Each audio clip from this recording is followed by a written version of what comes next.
এটা কোনো রেজাল্ট করলা তুমি? এত ভালো করে তোমাকে পড়ানোর চেষ্টা করি, তার এই রেজাল্ট। ক্লাসে মাত্র 20 জন, তোমার রোল 18। তোমার বাবা মার সামনে আমি কেমনে মুখ দেখাবো এখন? হ্যাঁ, আসসালামু আলাইকুম স্যার। ওয়ালাইকুম আসসালাম। আঙ্কেল ভালো আছেন? আর ভালো, আপনার স্টুডেন্ট যে রেজাল্ট করছে।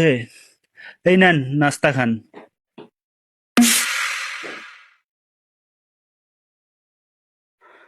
এই কি দিছে এগুলা? আনারসের সাথে দুধ? ইন্না লিল্লাহ।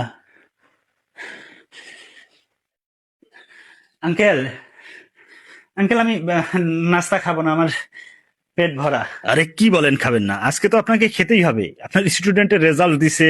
একটু মিষ্টি মুখ করবেন না? নাস্তা খান। আঙ্কেল আসলে, আসলে আঙ্কেল আমি রোজা। এই কি বলেন? এখন বাজে রাত 8টা। এই রাত 8টার সময় আপনি রোজা থাকেন? না মানে, আমি বলতে চাচ্ছিলাম যে আমি রোজা ছিলাম। আমি আমি আজকে রোজা ছিলাম।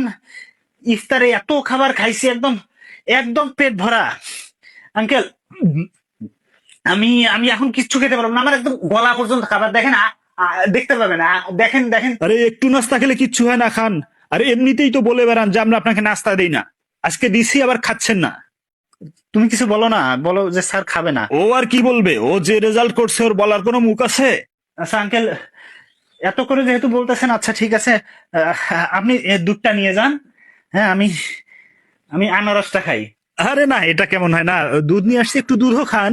আচ্ছা তাহলে আনারসটা নিয়ে যান, আমি দুধটা খাই, এত করে যেহেতু বলতেছেন। না না, আজকে এত সহজে আপনাকে ছাড়ছি না, আপনাকে দুইটাই খেতে হবে। ইন্না লিল্লাহ। আল্লাহ রক্ষা করো আল্লাহ। আঙ্কেল দেখেন, একটা সত্যি কথা বলি, রেজাল্ট আর রিজিক এই দুইটার মালিক আল্লাহ। আল্লাহ না চাইলে কোনোদিন। তাহলে আপনাকে রাখছি কি জন্য?